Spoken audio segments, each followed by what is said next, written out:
on, 49 faithful, let's get it. Because it's 49er mind. We gotta do this one time for the Empire. It's 49er mind.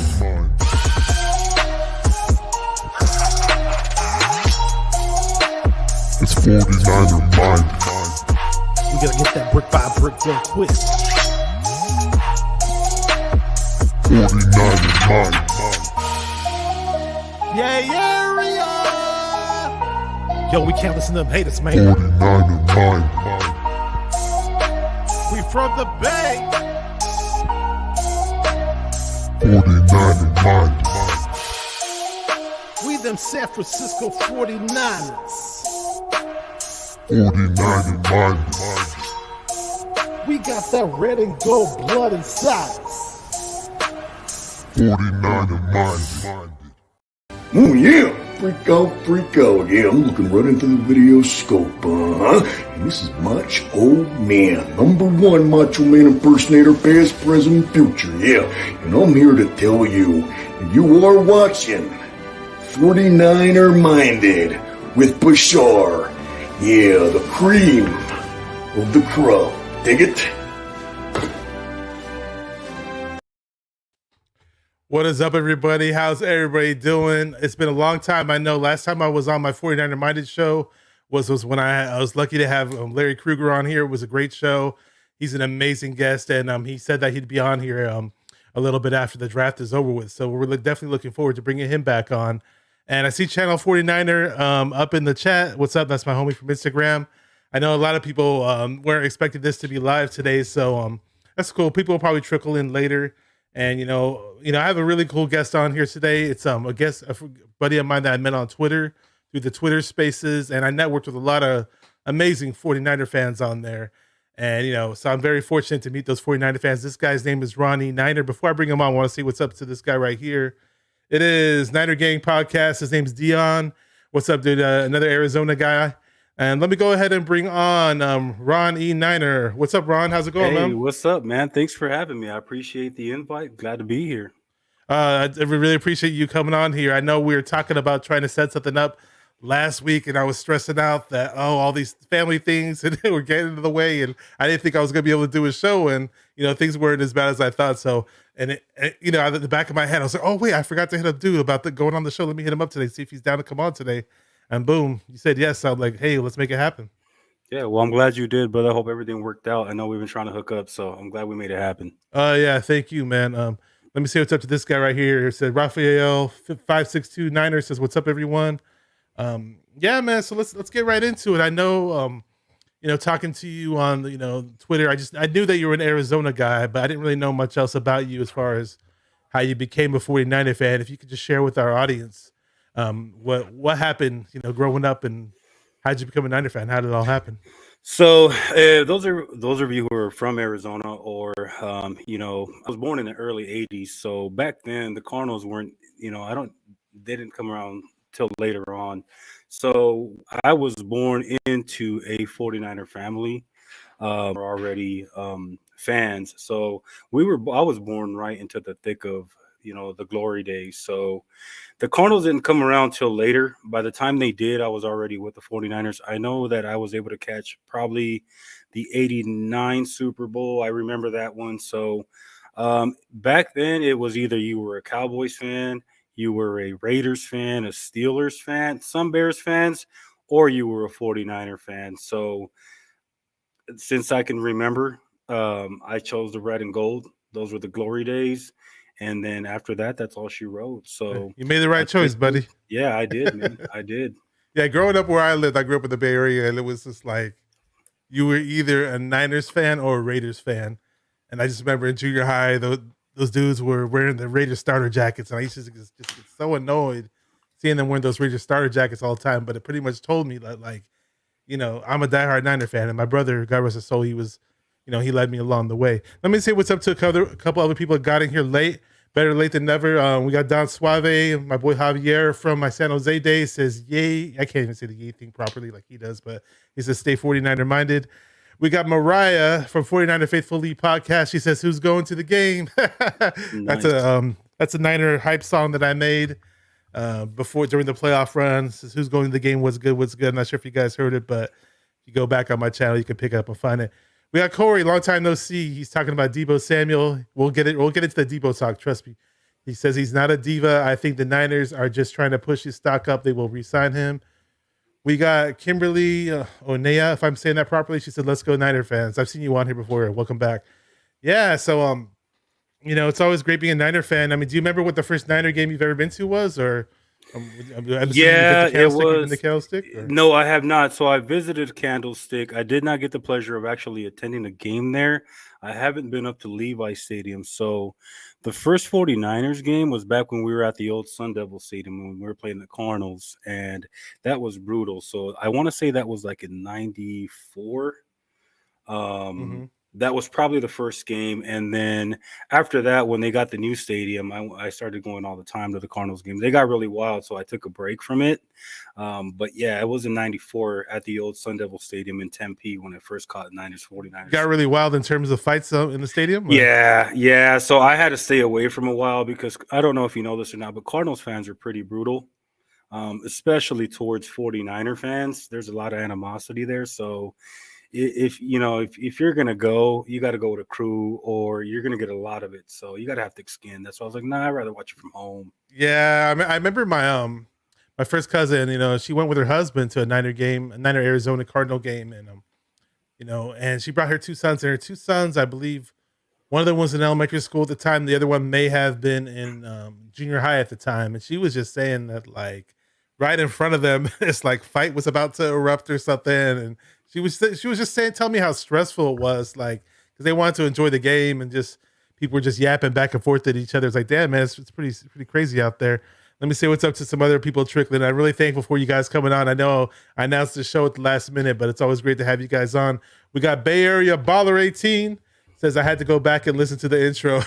Thanks, man. I know you always like to talk about my intro and how much you like it. What's up, 49ers First Takes? It says, what's up, Bashar? It's Aaron for 49ers Takes. And if I mention these guys like Bay Area Baller 18, 49ers First Takes, if you're not subscribed to their channel, subscribe to them. Same goes for Mariah, 49er Faithfully. Yeah, definitely check them all out. And definitely check out Ronnie Niner out too, because I got Ronnie Niners. He's got a new YouTube channel out. I've seen you hop on other people's podcasts. And for those that aren't aware of him, I do have his video description, his video info in the description. So I'll definitely check him out. So do you remember, as far as growing up, do you remember what your first jersey was by any chance? Or did you ever have a jersey growing up? Or No, player? so I did not. But when I actually was fortunate enough to get a jersey, the first jersey that I bought was the Anquan Bolden jersey.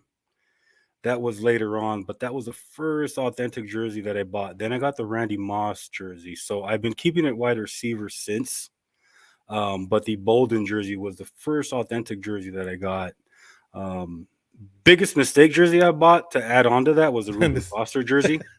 So you're not the only one that made the mistake, not me, but I just plenty of others about that jersey too. Biggest regret. And I was gonna buy it too. That's something for whatever reason. I told myself not to buy it and I didn't buy it. But yeah, it was the all black one. And I immediately, as soon as all that happened, I'm like, dude, but it is what it is, man. He was good on the field, but he always got hurt, and then we all know what happened off the field. So yeah. Prius Game is here. Says, "What up? What up? What's he got to say about Trey Lance?" He said, "Trade Trey Lance for Tom Brady straight up." This guy doesn't have faith in Trey Lance, guys. He's a Niner fan, but he does not have faith in him. So wow. It is what it is. What it is. I was gonna say Anquan Bolden, amazing player. I wish the 49ers had drafted him because I remember seeing him coming out in the draft. It's like, man, this guy is a beast, man. He would look so good in the red and gold and. Supposedly, he grew up as a Niner fan. Not sure if there's any truth to that, but just an awesome player. I wish we had him earlier. We'd have probably won a few Super Bowls with him, but it is what it is. I got a taste of him as a Cardinal, so I was yeah, you got to see him as a Cardinal. Yeah, so when he came on, man. And I'm like, then he went to the Ravens, and then when we signed him, I thought he was like a little out of juice, but no. Oh, he was really good. Yeah, he had like 2 really 1,000-yard seasons with us. In my opinion, he was better than Crabtree when Crabtree was here. Yeah, he outplayed Crabtree, and Crabtree's supposed to be this young, up-and-coming guy. But Crabtree, in my opinion, was a big letdown. I don't know about you, but I just felt like he was a kind of letdown. Yeah, he was. I think Bolden was more of a slower Deebo. Just his physicality was roof, a slower, bigger Deebo. Oh yeah, absolutely. Yep. So who else is here? So let's see what else is going on. What made you start a YouTube channel, man, and get into the whole podcasting thing? Yeah, man. So I started with the Red and Gold 24/7 with Flying Ryan and Mav and them fellas. And then as I just started getting more followers, getting more traction, I start looking through the Twitterverse and I'm seeing the landscape of all these podcasts. And there's something that I've noticed was that it's kind of a circle of everybody that just knows everybody. And a lot of folks who I think at times make great points, are really smart fans, don't get a lot of attention. So in addition to that, I noticed that there's also a lot of fans doing a lot of cool things. There's a lot of good merch going around. There's a lot of entrepreneurs within the fan base. So I'm like, this ain't just a fan base. This is a community. You know what I mean? It's a lifestyle. So I got the idea to launch my podcast to try to give a stage for these folks who can come on and talk to us a little bit about what they're doing in their lives. You know what I mean? And representing. So, yeah, that's where that's where I landed. I'm like, I want to be able to give these up and comers a stage to jump on my channel, tell us a little bit about what they're doing, also give a stage to folks who may not necessarily be able to jump on other podcasts or have the opportunity to give us their takes. So we're launching tomorrow, 7 p.m. Pacific Standard Time. Come check us out. But yeah, that's where I'm at with everything right now. But you said is there anybody else joining you in the mix, or? Yeah, there is. So I'm not sure if you know Mike Finn. He's on Twitter. He's going to be jumping on with me. And I'm bringing a couple of my fellows from the Red and Gold 24/7. Money Mav is going to be joining me. My boy Mike, he'll be joining me as well. And then my guy TJ. So there's about be four or five of us for the first episode. After that, I'm going to open it up to anybody who wants to come on. I'll have my regulars, but again, anybody that I feel like could bring on as a guest, I'll bring on as a guest. That's awesome, man. Sorry, man. I'm like smirking because I read something really funny in the chat. I'm one of those guys who, if I see something funny, it's kind of hard for me not to break character unless I'm really prepared for it. But yeah, that's awesome what you're doing, man. It's always good to open up doors for for the smaller people, the newcomers out there. Of course, people want to see the big name people. I get it, but hey, why not open up doors for other people out there? I like to do that for people, and there's people who've done plenty for me on YouTube, and I just think we're an amazing family of content creators on YouTube, and I think we are the most talented fan base on YouTube because we just have endless amazing content creators on here, and we're blessed in that regard. And there was some really funny comment here that from Channel 49. He said, "Did Jimmy?" Oh my God, I can't even say this with a straight face. He said, "Did Jimmy G get that lifetime contract?" I can't even read it properly. Yet. Wow. Did Jimmy G get that lifetime contract yet? Asking for a friend. And then Mariah said, "Lifetime contract with Subway." So that was the part that got me. That was too funny, man. I didn't even want to bring up the whole Jimmy G Trey Lance thing because if you saw one of my previous videos, I had a thumbnail that said that Jimmy G plays last game as a 49er, or is Jimmy G gone or something. And on that video was me and 49er First Takes, and we were just going back and forth about the whole Jimmy thing, and we just kind of beat it to a pulp. And we've went through it so many times on my podcast, on my videos, and with me jumping on other people's podcasts and on the Twitter Spaces. So I kind of want to just have a whole new conversation about other stuff out there. You know what I mean? And if there's something new in the Jimmy G Trey Lance saga, sure, we'll touch it and we'll explain it. But I never really knew what your take was on the situation since it was brought up in the comments. You can give us a short little version of it about the whole 49ers quarterback situation if you want to touch on it really quick. Why not? Yeah, I think that whole thing's been mishandled. I'm ready for Trey Lance. When Jimmy came onto the team, I gave him the benefit of the doubt. I was excited as everybody else, but I think after that Super Bowl, I thought we were in need of a change. I thought we were slow on making a change, and I'm just ready for this whole saga to be over. But I don't dislike Jimmy. I don't have a lot of hate for Jimmy. I'm appreciative of what he did, but I think it's time to. I'm ready to move on and give the. I think the ship has sailed and it's ran its course. And when you give up all those picks for somebody who has an amazing skill set, oops, knocked my light over. For somebody who has an amazing skill. I don't know if you saw it. I did not. Okay, you didn't see it. I caught it. I did. I have a pretty quick hand, but yeah, it's just when you give up invest all those picks, you're investing not your entire future, but we invested a good portion of our future, let's say. you're not sitting there saying, "Oh, let's sit him for the next 5 years and have whoever start at quarterback, whether it be Jimmy and whoever." Like, no, you play that guy, and as you say, "Oh, well, he's not ready. He's not ready." Well, and look, he had out of all the rookie quarterbacks that played last year, and as far as his second start, in their second game that they started, Trey Lance had a better game in his second start. Let's just say it. So Trey Lance's second start was a better game in comparison to all the other rookie quarterbacks. So I'm not saying, hey, he's Steve Young right off the bat, but I definitely think that he should be given the opportunity to be moving forward. And it pretty much looks like he's going to be the guy. It's just unfortunate with the whole Jimmy G thing. He got injured. It's hard to trade him away since he has that injury.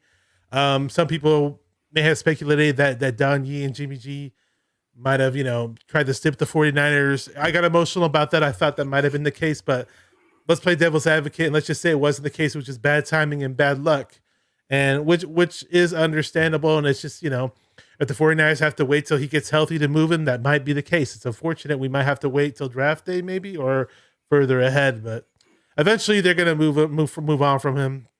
The Trey Lance era is going to start. Let me say what's up to some other people in here. We got, what up, Swan Song? How's it going, man? Good to see you here. Gary Cerna, I don't know who this is, but what's up, man? Welcome to the channel. Says, I don't care about the picks, but it's time for a change. Always Faithful 24/7 says, what's up, Bashar and Ron? Congrats, Ron, on your upcoming show. Thank you for coming on here. We appreciate the good words. Really appreciate everybody in the chat, all the good, fun dialogue in the chat. There's always a lot of fun dialogue in my chat and people saying funny things. And I try to focus on my guests, but every now and then some funny stuff or some weird stuff pops up in the chat. So the chat's always lit is what I can say. I don't know, shout out to the chat. Yeah, I can see that already. When Dion from Niner Gang Podcast went up on here, he was just laughing the whole time, but he was telling everybody else how entertaining he thought my chat was. And I guess, I am a lucky guy in that regard. But yeah, it's going to be a lot of fun seeing Trey Lance develop, and sure, there's going to be mistakes here and there. He's not going to be perfect right off the bat. Anybody expecting perfection right off the bat is unrealistic, but I think he's going to be able to make up for, if he makes a mistake here and there, he's going to have a lot of wow plays, and those wow plays will definitely more than make up for it. So I'm ready for it. And we got Swan Song singing my theme song. There he is singing 49er Minded, 49er Minded. It's a catchy tune, huh? Yeah, so let me ask you, that's you? That was you? Okay, so intro? I didn't make the beat. I got a copyright free beat, right? Mm-hmm. But every single word that you hear on there is completely me. So one part's my voice synthesized, and there's a lot of chatter, just me saying this and me saying that, and then the one part where I'm saying yay area with the auto-tune and the wannabe E40 voice. And I did another song called Who's Going to the Game What's Good, where I'm actually rapping all the way through. I did it for the playoff run. And that one I'm using my fake E40 voice. So if you never heard that one, you got to check that one out. Nice. Yeah, I dig it though. It doesn't sound like my talking voice though. So if I just rap with my talking voice, I don't think it would sound good. So I have to change things up, But you could definitely tell it's you. So I'm like, okay, I see. Yeah, you know what? Yeah, there were people that heard it and right off the bat they knew it was me, the intro. But then others heard the intro and they were like, "Who is that? Who is that? Who is that?" I'm like, it's me, dude. Come on, man. Yeah. All right, so I pretty much got all the fan questions down. Oh, no, I got a couple that I left out, actually. Have you met any Niner players? And if so, do you have any cool experiences in terms of meeting 49er players? I met Jerry when he was promoting his goat fuel. Oh, that's recent then, huh? Yeah, I did. Mm-hmm. And then I did meet Bolden. I met Keith Reaser. I'm not sure if you met him. He wasn't a big name. I remember him. He was a cornerback who I thought was kind of going to be good. It was like an over the radar, like fifth or sixth round pick. Yep. And I thought he was going to come up and step up, but none of those guys did in that era. We had the worst selection of cornerbacks, which I'm going to get into because Trent Baalke was terrible. Yeah, man. So that's what's been rough about being in Arizona, because you want to go to these training camps, and I've never had the chance to go out there. So every year I'm like, dude, this is my year. This is my year. But those are the guys I've met. But I definitely would love to meet more. Hey, trust me, man. Jerry, I don't have, because I've met a lot of 49er players. I've met plenty of celebrities, and it almost got to the point where, because I did stand-up comedy at one point, so I met my share of comedians, met musicians, met athletes, whatever. But it almost got to the point where I'm like, okay, they breathe and they eat and they drink and they put on their clothes just like we do, and they're regular human beings just like we do. Because I made a celebrity big deal, But But Jerry Rice is one of probably like the Niner player that I want to meet that I haven't met yet. So that's cool that you got to meet him. I know he does market that energy drink, Goat Fuel, and if I could find something on Twitter or Instagram that tells me he's going to be at, I know I saw some pictures of him at certain Target locations marketing it. If he's coming out to my area to Target or whatever, I'm going to try to meet him. I'm going to be a fanboy. Jerry used to spend a lot of time down here in Scottsdale at the clubs too. I never caught him, but I know a lot of my friends saw him at the clubs. So I was like, okay. Yeah, I'm not going to talk about the story, but I was at the club in San Jose once, and I heard some crazy story, which I'm not going to say because it's probably kids watching. Yeah, I got one too, and I'm going to leave it off. Yeah, they were like, "Oh, Jerry Rice is here," blah blah blah blah, and I didn't see him. I was walking. Not that I was looking for him the whole time, but about 2 hours into me being at the club with a whole bunch of my coworkers, I just heard that Jerry Rice was there. This happened, blah blah blah blah. There was another time when I was at some other club in San Jose, and a whole bunch of this is back when he was on the Raiders. And then supposedly he was there and these other Raider players, but it was like so dark and I just saw all these people having around whoever. So I couldn't tell, but who knows? Maybe one day I end up meeting them. That'd be cool. Let me get into this really quick because we're going to talk about the Deebo Samuel thing. And first, before we talk about the Deebo Samuel thing situation, I think a lot of this, it sucked that we had Trent Baalke as our GM, right? And I think a lot of this kind of falls on Trent Baalke. A lot of the blame just falls on Trent Baalke, in my opinion, in terms of where this is going. I mean, they signed the Jaguars signed that one wide receiver from the Cardinals. What's his name? Christian Kirk. Yep. To some ridiculous contract. I forgot what the numbers were. Yep. But it was basically a contract that almost ruined the wide receiver market. I mean, was he like a third string wide receiver? I don't think he was even a starter. Yeah. Well, he was. Yeah. So he was third on that depth chart. And that's basically what broke the bank, and then everything was a domino after that. Yep, I just pulled out 4 years, $72 million. I mean, he's a decent player, and not that I think he's a bad player or anything like that. And I've watched him play, but for any GM out there to dish out that type of contract for that caliber of a player at that position, that just ruins the market. You know what I mean? He's so unproven. That's what's shocking. Like, if you ask me, and I'm the GM, like I'm thinking a Kendrick Bourne contract. And if you look at his stats, he's nowhere near what he got. Like, that's a big gamble. That's just a lot of money for that guy. Now that you mentioned, I want to see what Kendrick Bourne was getting paid. Yeah. And to Kendrick Bourne's credit, he actually, not that I ever thought too much of him, but to his credit on the Patriots last year, he actually had a pretty good season. He caught he had a really high catch percentage, and so he was making 3 years, $5 million. So, hey, that's what I think Christian Kirk is worth. I'll be honest. I mean, he's that caliber of player. He's not the guy who should be getting this ridiculous contract that he got from the Jags. We got David McNew in the house. What is David? What up, David? Good to have you on. He says, "What's up, Bashar and Ron E. Niner? Hashtag Grow Tree Lance. Hashtag Cut Jimmy G. Hashtag 49ers for life." And Swan Song says he took a pick with Jerry Rice over 10 years ago. Okay, good to hear, man. I was talking about Trent Baalke, how he ruined the wide receiver market for the whole NFL, man. And now we got Deebo with his situation. We'll talk about it in a second. And I just want to go on my little Trent Baalke rant because I just remember when we had him, it's like he was great at accumulating picks. I remember, and you mentioned Keith Reaser. That was one of Trent Baalke's picks. During that time, we could not draft a DB for the life of us. Whenever we draft a DB, there's certain names I'm forgetting now because they were so terrible. I thought some of these guys were going to end up being good, and they just Will Redmond was one of them. I remember, and Baalke was just so almost in any position. He'd accumulate all these picks in certain drafts, and he wouldn't hit on any of the picks, and it was just so stressful as a Niner fan having him as a GM. And unfortunately, he kind of got in cahoots with Jed York, and Harbaugh was let go, and Trent Baalke stuck around, and it didn't help us any. The one pick I will give him credit for, and he, I don't know if it was even like him, but he was an interim and then became GM, was the Alden Smith pick. Exactly. Yeah. I knew you were going to say that. Yeah. And then the Arik Armstead pick. But after that, he basically made a living off of taking injured guys and risking, I didn't even get into that. Good that you brought that up. Yeah. Yeah. So for a while there, we were in the business of getting torn ACLs and college players who Lattimore, and it just didn't work out, man.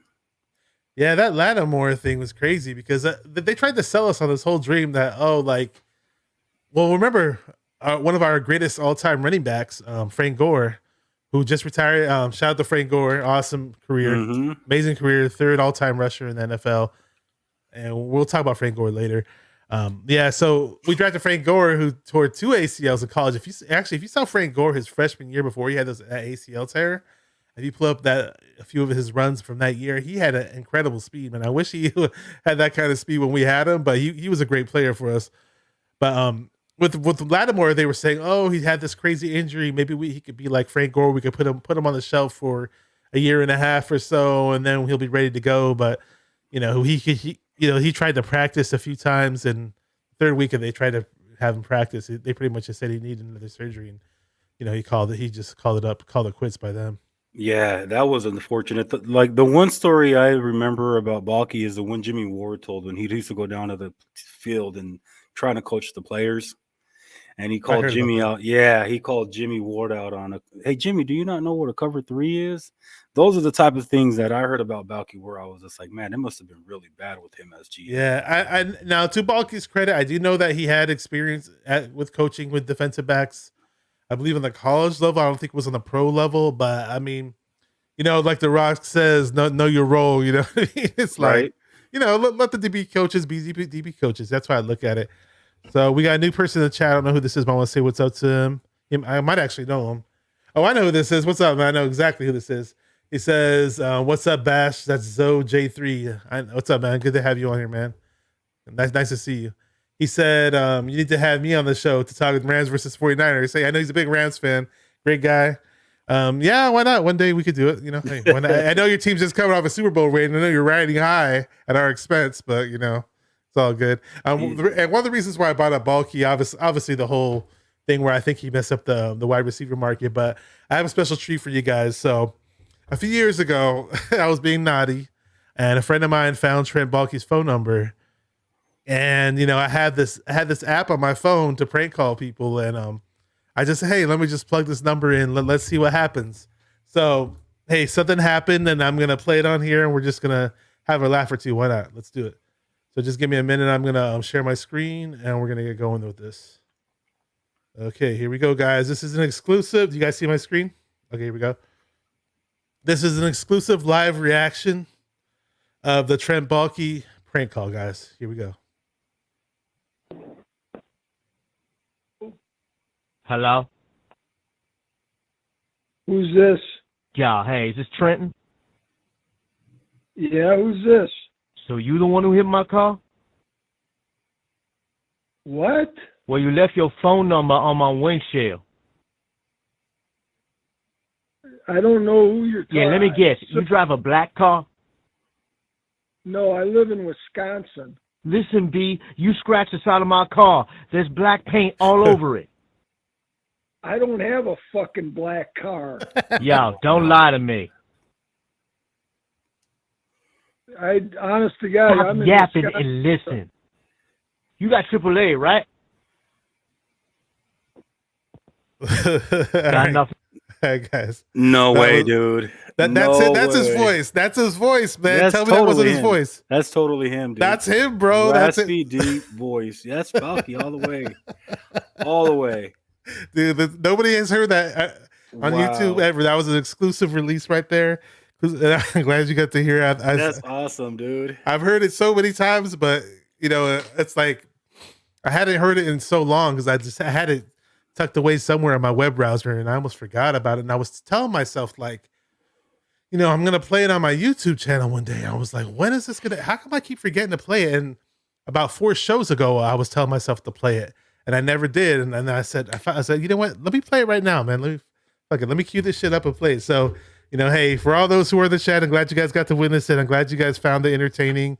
And we got somebody in the chat who I actually do my other show with, so I'm going to bring him on here. He's been a guest on here in the past on 49er Minded. Great dude. His name is Ryan, or some people know him as Crypto Ryan. He's from No Border Sports, the No BS podcast. He says, "What's up, gentlemen?"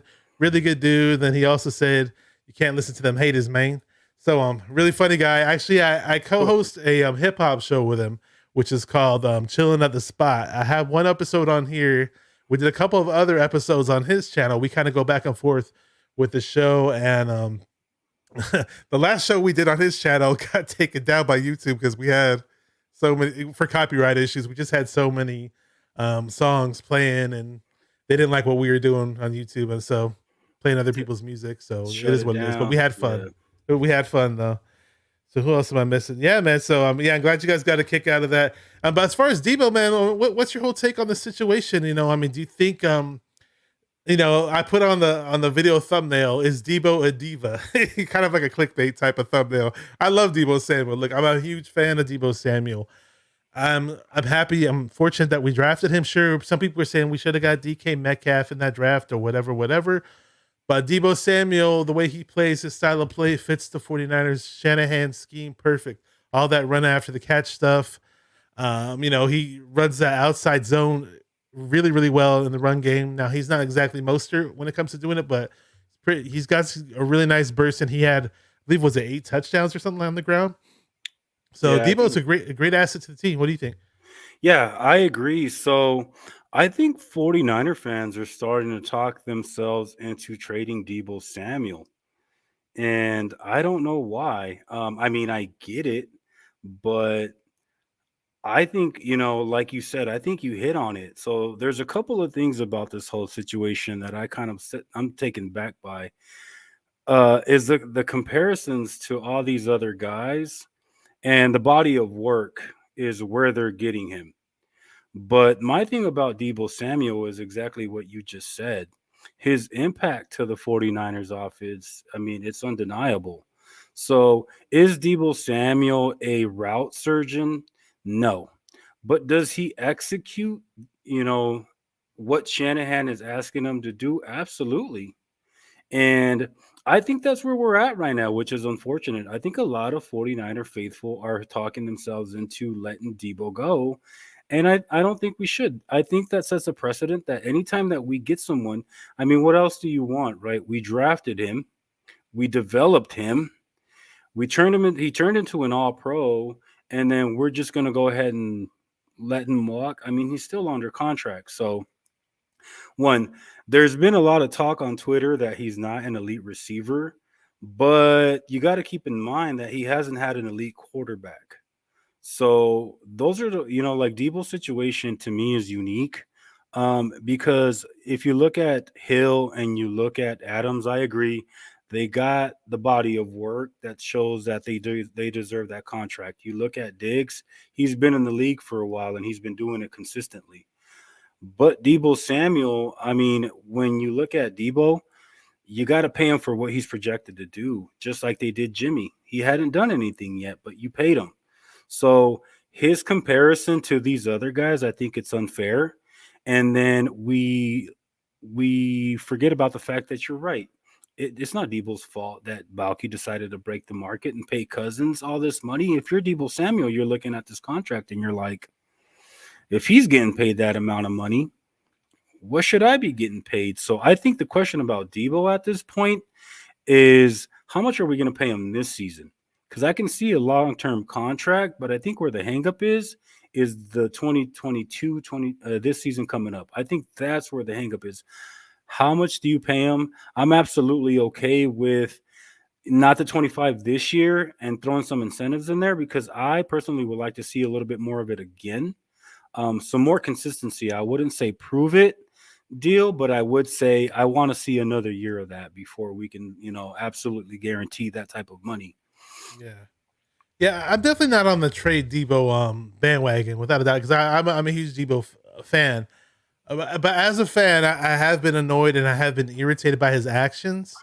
And this is aside from him playing on the field. I think he's an all-pro wide receiver. He's a elite number 1 wide receiver. Anybody who argues that, you're more than welcome to have your own opinion, but it makes me doubt your football IQ. Let's just say that, you know, to put it nicely. But you know, with his antics, I don't know if it's his agent telling him to do this, but scrubbing all his 49er information off of Twitter, and it's not what I want, you know, from my fellow, you know, from my Niner players that I love to do. You know, I want them just to kind of keep cool. And you know, Bosa when he got his contract, you know, he didn't necessarily put on this big charade, and we thought Kittle might do it, but Kittle didn't really do it.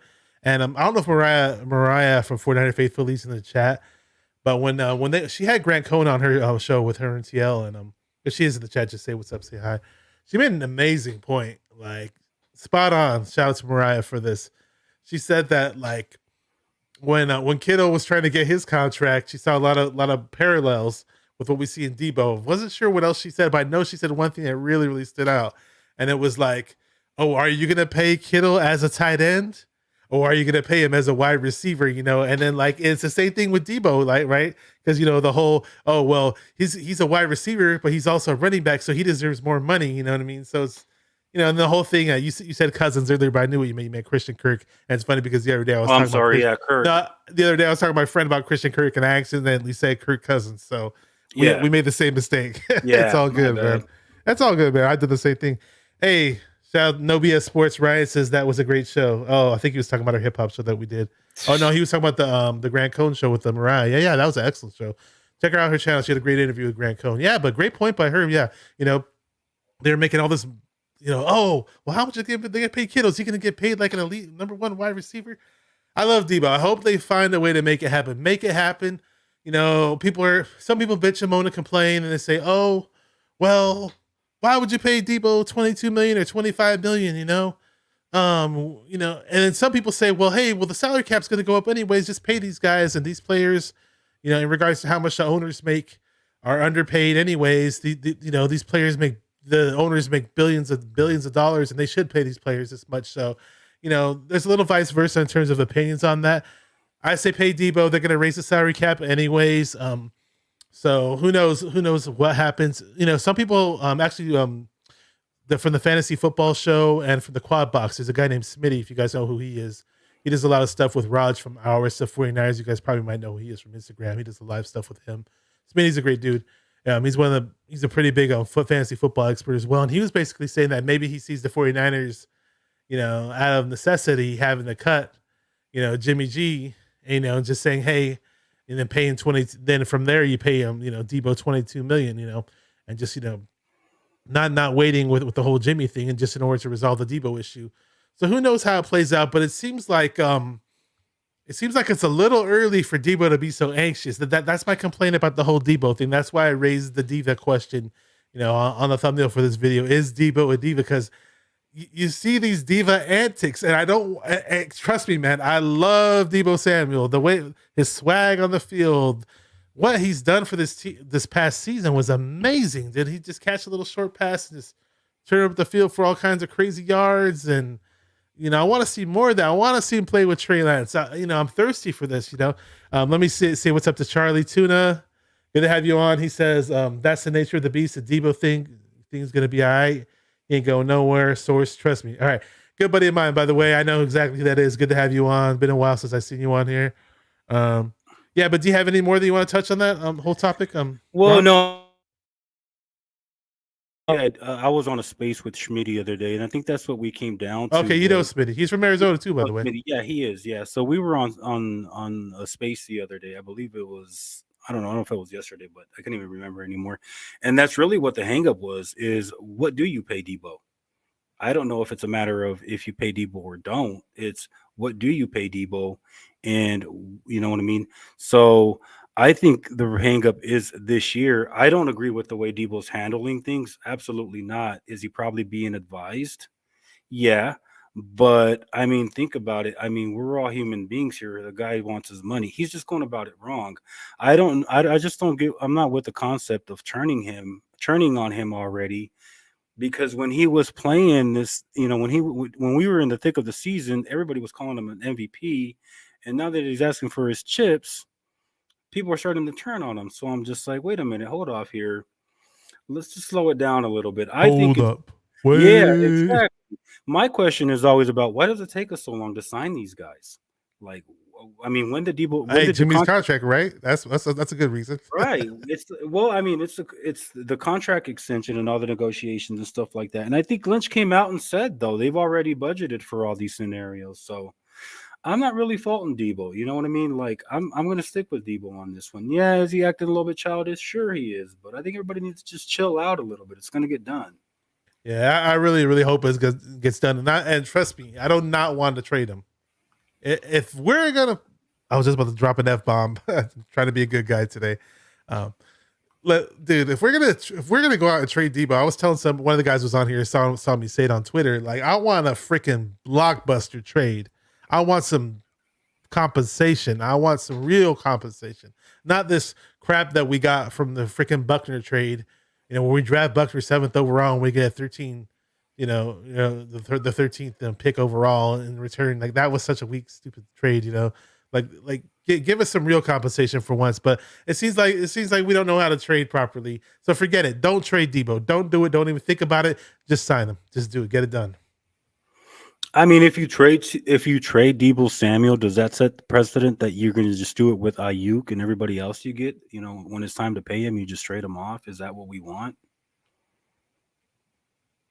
No, exactly. I mean, we developed these guys, and it's not like Deebo coming out was this bona fide superstar. Like, oh, he's the next Jerry Rice, or he's the next, T.O. Like you said, we developed him. He was kind of a little bit of an obscure guy, sure. And same with Ayuk. And then now I think Ayuk has a lot of potential. I think Ayuk, sky's the limit for his potential, in my opinion, especially him. Developing this rapport with Trey Lance. I'm really excited to see it. And I want to see Trey Lance with Deebo. So hopefully we get it done. And if any of you guys in the chat have any questions about any topics that we haven't touched on yet in regards to the 49ers, please feel free to drop them. And I'm just going to pick up on a couple of the comments really quick and just to see what the room's saying. I'm going to read the room a little bit right now.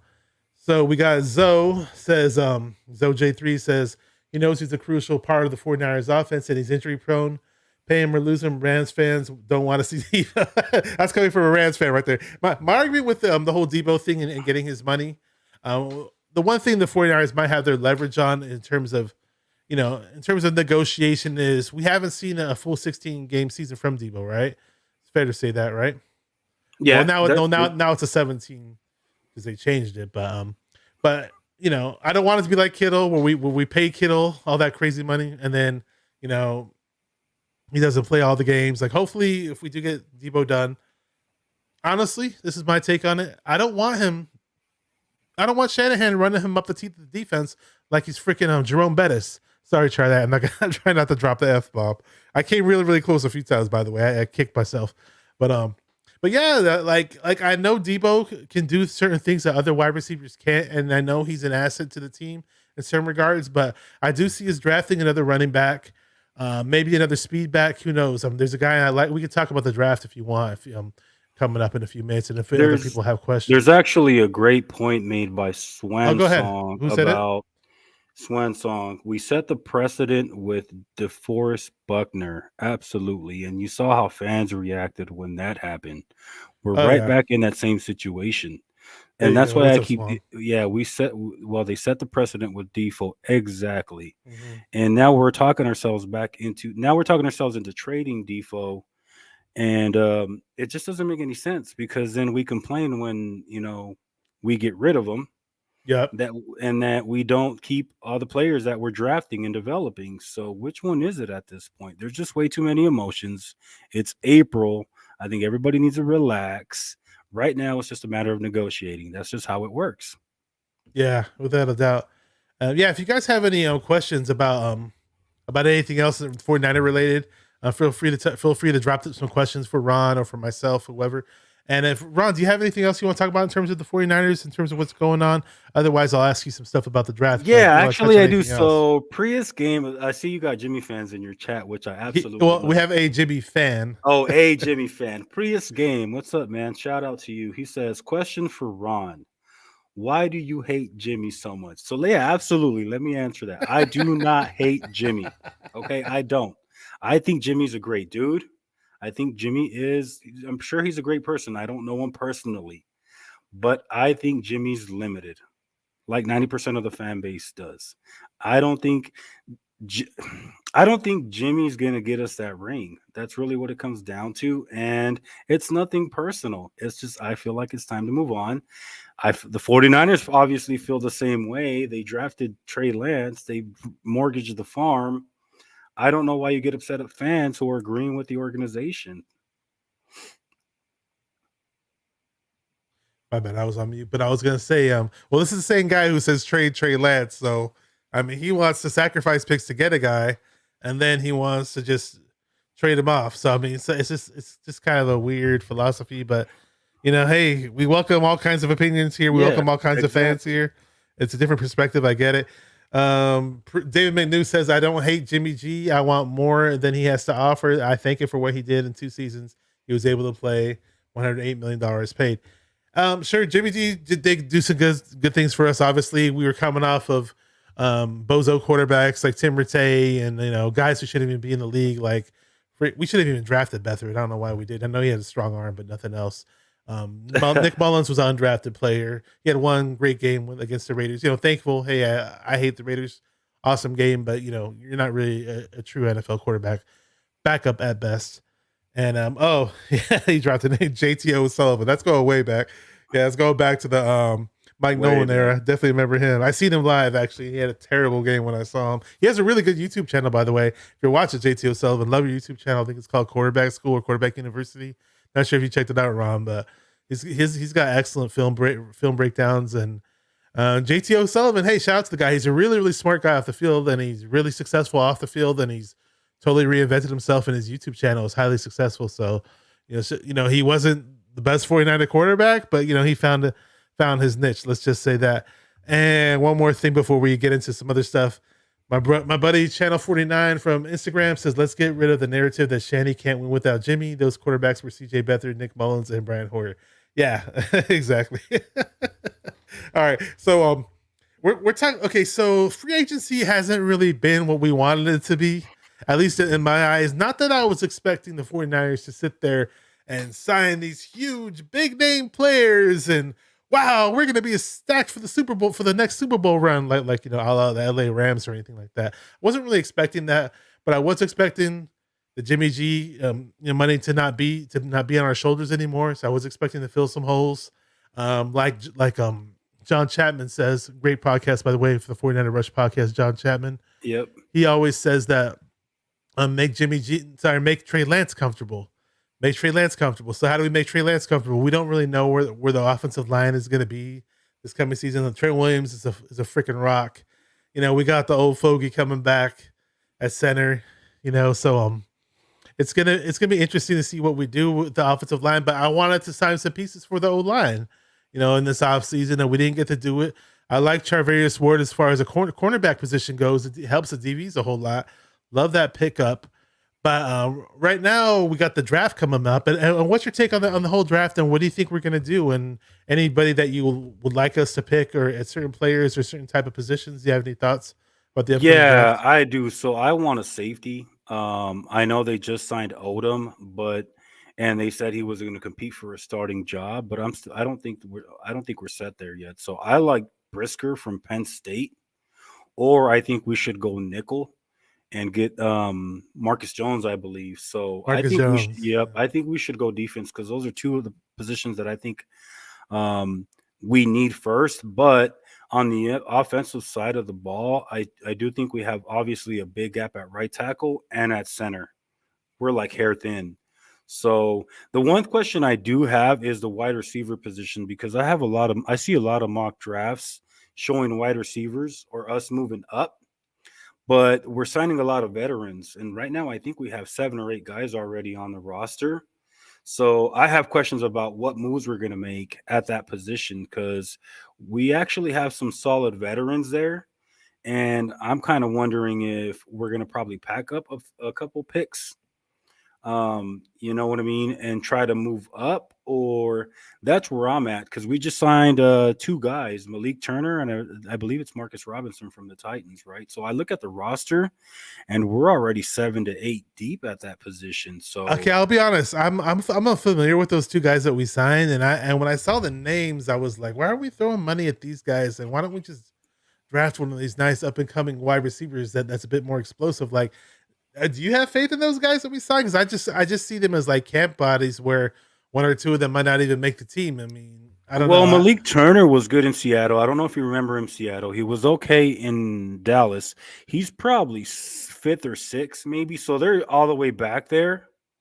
So if you really think about it, if we go up and we get Are we actually positioning ourselves to not take a wide receiver early, like I see a lot of mock drafts doing? Yeah. Or are we looking to package some of those picks and go for a position to need because we already got the guys on the because if you pick a rookie now, you're probably looking to pick a rookie later on, like a Jawan Jennings situation where it's like 7th round. So that's where I have the biggest question is what are we going to do at wide receiver? Because typically we pick up wide receivers every year, right? Yeah, I wouldn't be surprised if we don't. I'd be really surprised if we don't draft a wide receiver. Now, obviously, I'm not gonna call my draft crush anymore. He was my draft crush, RIP, for quite some time, but he can only be a real draft crush if we are actually gonna get him, and that's Christian Watson. And keep in mind, I was talking about this guy way back in September and October, but we're not getting the guy, so I'm over it. But I was hoping that we could get somebody, maybe a Romeo Doubs, or who knows, maybe a Sky Moore, maybe a Danny Gray. There's a few guys out there that we can get. It doesn't have to be with our in the 3rd round or the 2nd round. We could possibly pick up somebody in the 4th round, but who knows what they do at that position. I'm hoping just for one more wide receiver just to give the 49ers some oomph. I like the Ray McLeod pickup. Excellent kick returner. I think Kyle Shanahan can find ways to work him within the offense because I know that Pittsburgh ran him on a few jet sweeps in there from time to time. He had excellent success on those type of plays. So I'm looking forward to see. I just don't have faith in those two guys they brought in. I really have to research them in order to have a better idea about what they're about. Offensive line, obviously, I brought it up earlier. We need a replacement for Alex Mack. I said our old center, Alex Mack, who I wish we had picked up maybe 6 or 7 years ago. I wish he was 6 or 7 years younger when we picked him up last year. He's had an amazing career. If Joe Staley was a center, that would be Alex Mack in his heyday. But we have Alex Mack on the last legs of his career, and I'm not really feeling too good about that going into the season. But I'm sure he's great at teaching the young guys, and he can call out all the blitz calls before the snaps and the pre-reads. He's still great at doing that.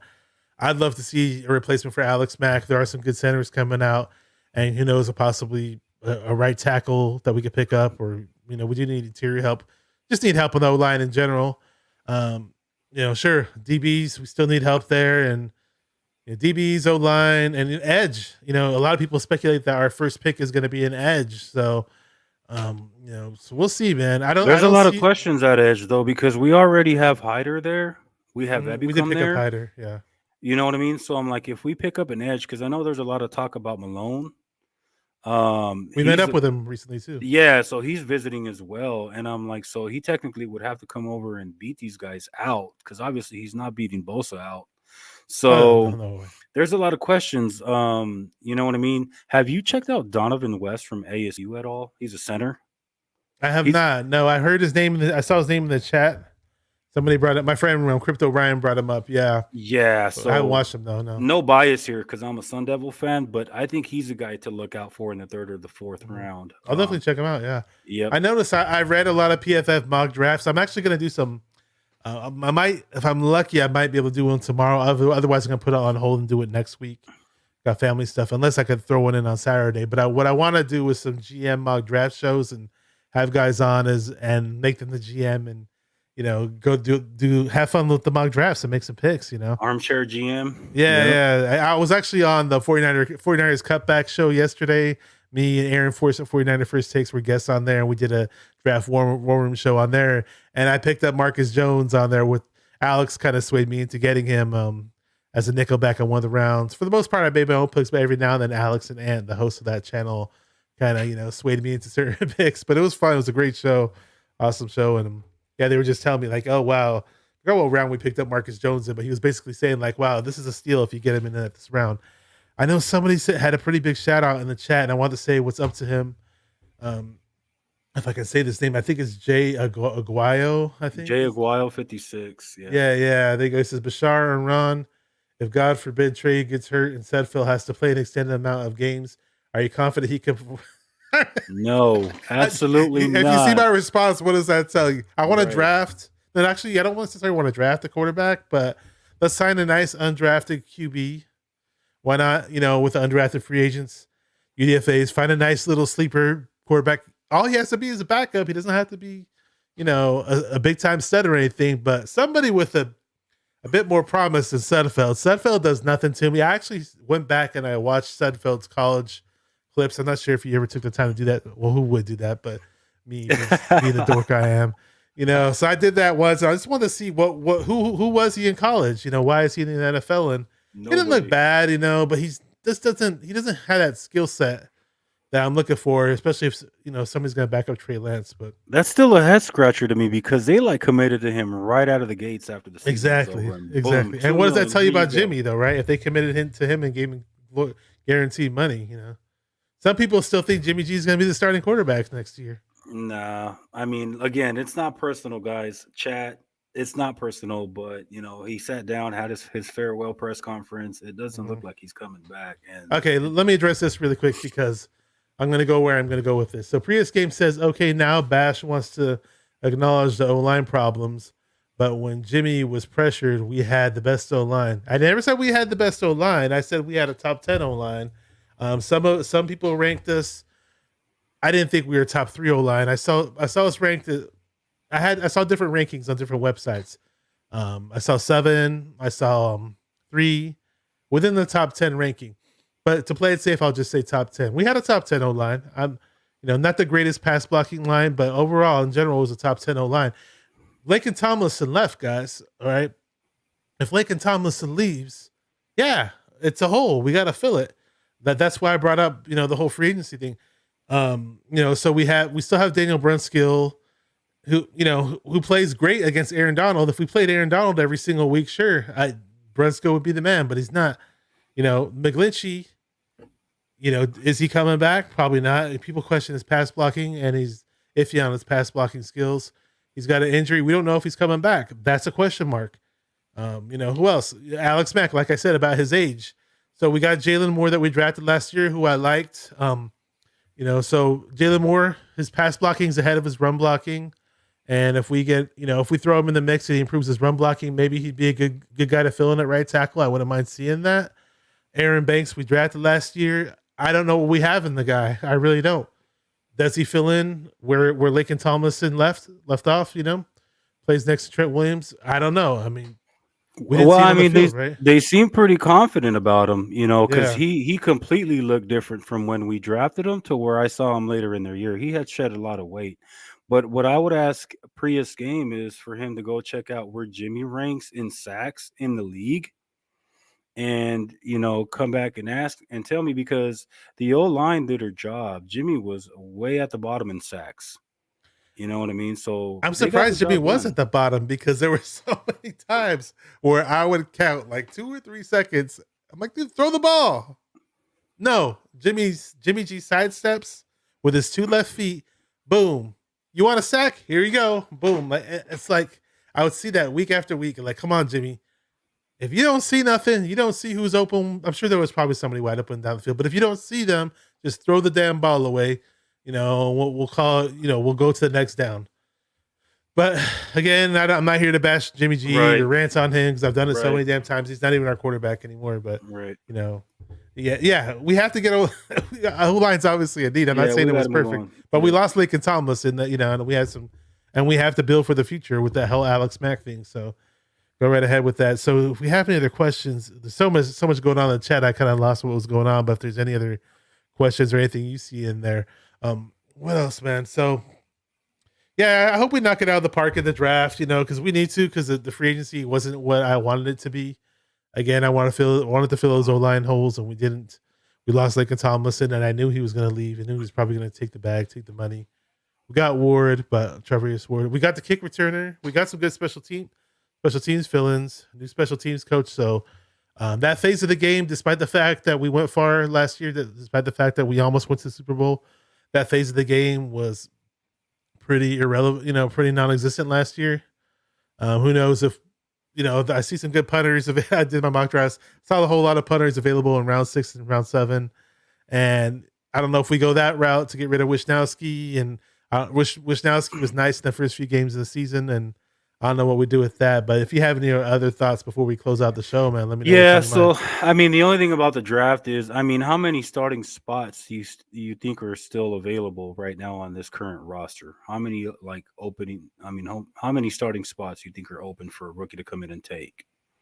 Not many. They're definitely not Right. smart. More like filling positions. Yeah. And O-line we is the one position group I say where you can really throw in a starter. and we And have maybe about 9 D-line. draft Maybe picks. D-line. But I don't think we're going to Yeah. draft a D-lineman because we lost And DJ Jones too, remember?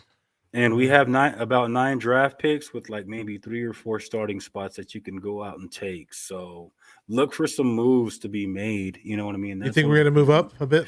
Yeah, it's just, we have a lot of draft picks and not many starter spots open, so I'm hoping we do. And we go out when we get the guys that are come in and be impactful right out of the gates, excuse me. I got you. Yeah. With this draft, I mean, maybe we could possibly move up again into the second round and maybe move up again to the third round. I wouldn't mind that. I wouldn't necessarily think that we move into round one. I'm not sure if that's what you're thinking. I don't No, think no. there's nobody in the round one that I really. I mentioned about Christian Watson thing, but that would be a luxury Earlier thing. in 2, I'm thinking more along the lines of moving up in 2. Okay. Go up with 2. Yeah. Mhm. Well, because again, I mentioned the whole edge position, and Yep. So who knows what we do with that? And you mentioned the safety thing. A lot of people want that playmaker, ball hawking safety, and so who knows if we end up getting one? That would be nice. Hey, I'll definitely welcome that. That'd be nice. Mhm. Yeah, man. So for those of you guys who don't know who Ronnie Niner is, the newcomer to the YouTube area and these YouTube streets, diehard 49er fan, great dude. I met him on the 49er spaces on Twitter and networked with a lot of amazing, awesome 49er fans on there. Just a lot of diehard Niner fans on there. And a lot of them are just Niner fans from all over, then not necessarily California, Bay Area guys. I know you said you lived in California at one point in your life, which is cool. Cool stories there. I got a little question here in the chat. It says, Bashar and Ron from left tackle. This is his O-line proposal, huh? Mhm. He says, so we got Trent Williams, left tackle, obviously, Banks, center Mac, right guard. I'm not a Brunskill fan. And Jalen Moore, right tackle. I'll welcome Jalen Moore, right tackle. If Brunskill can freaking step up his game, though, man, that's just like, I don't know. I like him as a backup. I like him as a utility filling guy. We do have Justin School coming in again. We still have Colton McKivitz. Some people think McKivitz is better than what they think, but I don't know. What's your take on that? On McKivitz? His whole offensive line proposal. I mean, his offensive line proposal in general. I don't know if you saw that. Yeah, well, so he said, so the only time Brunskill, the only time I would start him is against the Rams. Exactly. That's the only time he balls out. And Mac is on a hairline, so I mean, I like it more at right tackle. I mean, I think he played right guard his entire college career. So for him to move out to tackle, I know they tried him out this year and he blew a lot of coverages. So that's asking to do a lot. But however, they do seem fairly confident with what they have now. And the only one that I have an issue with is Brunskill. Of course, Mac is way up there, but he's going to get the starting spot. So I think Banks is ready. I don't know. I just have a good feeling hope so about too. Banks. Yeah. When you said you saw Banks later in the season, you said that he slimmed down and dropped more weight because they wanted to be more mobile and more mobile in the zone type scheme because he was more of a mauler, big bulky guy. The only time I really saw him on the field towards the end of the season, I remember in one of the games they had him active, and I saw him on the field like in the special teams, like when they were kicking field goals or whatever. And I saw I was like, okay, there goes Banks right there. He's playing. I was like, he's on the field goal team. That's cool, man. So yeah, man. Hey, I just want to say this right now. It's been a pleasure having you on the show. Again, if you guys don't know who Ronnie Niner is, check the description box of this video. I have the links to his Twitter and his YouTube channel. And go ahead and plug yourself and let everybody know what you're all about, man. Man, absolutely. So hey, thanks for joining us. I actually am premiering tomorrow at 7 p.m. Pacific time. I will be on Twitter and YouTube. Check me out. My handle is at Ron E. Niner. Hit a follow. I definitely follow back. So the name of the podcast is that Niner Life. And I also do a show. It's called Red and Gold 24/7 with Flying Ryan, Money Mav, Bias Drew, and them guys. And we also hook up with some of our faithful out in the UK on the weekends. So yeah, check me out, man. Hit the follow button. I follow right back. Join me tomorrow at 7 p.m. Pacific time. You got to join him. You got to check him out. Again, man, it's been awesome. Awesome time. It's been a while since I talked to you. I know we talked a few times on the spaces, and I know we definitely would hit each other up on the comments or whatever going on Twitter. And, we always had a good vibe with our 49er talk. And it's always great to have different minds coming on this show, because again, we are 49er minded, where we get into the minds of 49er fans. So again, I appreciate everybody on the chat. You guys are awesome. Appreciate my guest, Ronnie Niner, and keep repping those 49ers and stay 49er minded. Peace. Sir. Good night, y'all.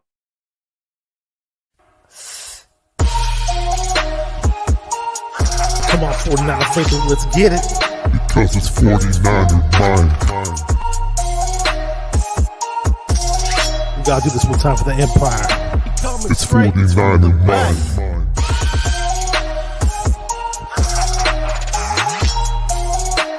It's 49er mind. We gotta get that brick by brick done quick. 49er mind. Yeah, Ria! Yo, we can't listen to them haters, man. 49er mind. We from the Bay. 49er mind. We them San Francisco 49ers. 49er mind. We got that red and gold blood inside us. 49er mind.